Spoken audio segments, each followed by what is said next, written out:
Assalamualaikum anak-anak. Alhamdulillah hari ini kita bisa bertemu kembali.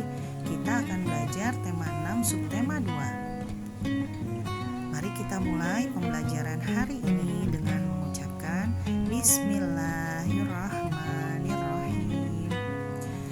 Pentingnya persatuan dalam keberagaman. Indonesia memiliki banyak pahlawan dengan bentuk perjuangan yang berbeda-beda. Sebelumnya kita pelajari di tema 5 ya anak-anak. Namun mereka semua berjuang dengan cita-cita yang sama, yaitu untuk persatuan bangsa Indonesia. Banyak sekali sikap dari para pahlawan yang bisa kita contoh atau bisa kita teladani.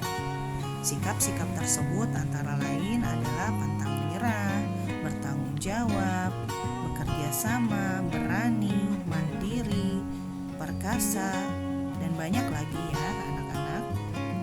Nah, sebagai penerus bangsa, kita harus mempertahankan kemerdekaan dengan hal-hal yang baik ya, yaitu hal-hal yang positif. Nah, hal yang positif itu misalnya dengan melakukan hal-hal yang bermanfaat untuk orang lain. Kegiatan-kegiatan positif tersebut harus kita lakukan dengan semangat persatuan. Jadi bukan hanya untuk diri kita sendiri, tapi juga untuk kepentingan orang banyak. Dengan begitu, kita turut mempertahankan kemerdekaan di masa sekarang ya anak-anak. Nah, bagaimana caranya melakukan hal-hal yang positif? Adalah melakukan hal yang bermanfaat untuk lingkungan di sekitar kita. Cara memelihara persatuan dan kesatuan diantaranya yaitu menerima suku bangsa lain.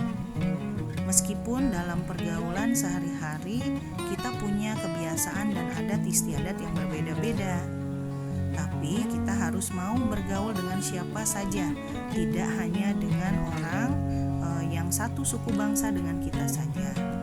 Selain itu, kita juga tidak boleh menjelek-jelekan, menghina dan merendahkan suku bangsa lain karena manusia menciptakan kita dengan harkat dan martabat yang sama. Selanjutnya, keberagaman bangunan di Indonesia.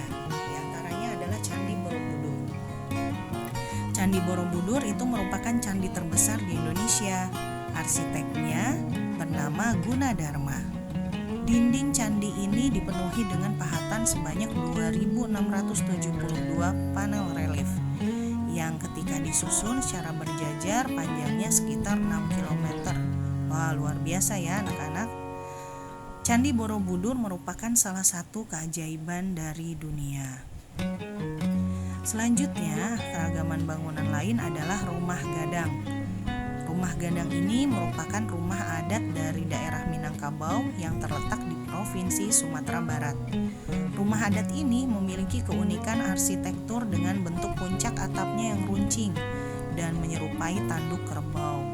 Dahulunya terbuat dari bahan ijuk, bahan sapu seperti sapu ya anak-anak, yang dapat tahan lama sampai puluhan tahun. Rumah gadang ini memperhitungkan desain rumah tahan gempa karena wilayahnya Minangkabau itu rawan gempa sejak dulu. Wah, Indonesia ternyata punya ya bangunan anti gempa anak-anak. Rumah adat Tongkonan. Rumah ini merupakan rumah khas Tanah Toraja di Sulawesi Selatan. Rumah Tongkonan ini juga tidak sekedar menarik tampilannya, tapi juga kaya dengan fungsi dan makna. Didirikannya di atas tumpukan kayu. Rumah Tongkonan Toraja punya material utama dari kayu uru yang bisa dijumpai dengan mudah di Sulawesi, karena memang banyak tumbuh di kawasan ini.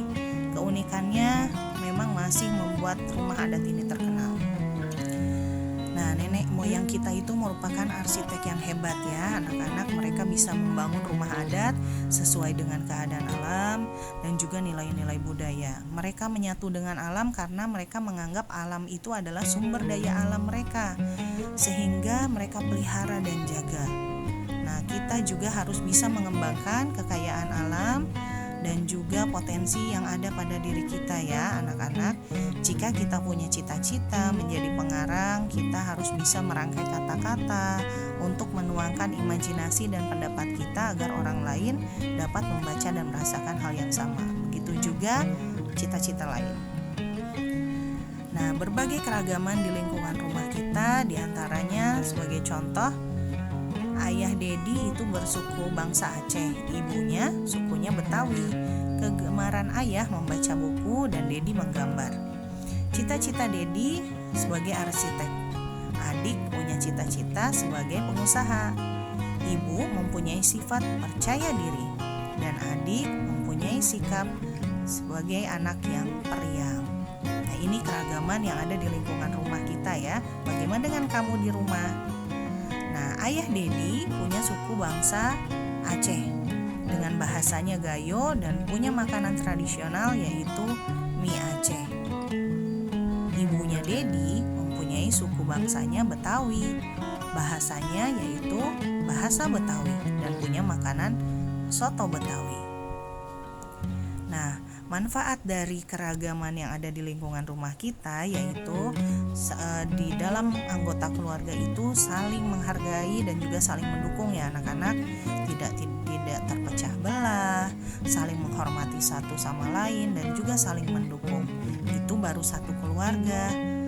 Nah, demikian anak-anak keragaman yang sudah kita bahas hari ini.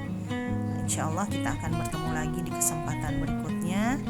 Silahkan lebih dipelajari lagi dan dipahami melalui latihan soal yang akan diberikan ya anak-anak. Mari kita akhiri dengan mengucapkan Alhamdulillahirobbilalamin. Nah, Ibu akhiri, wassalamualaikum warahmatullahi wabarakatuh.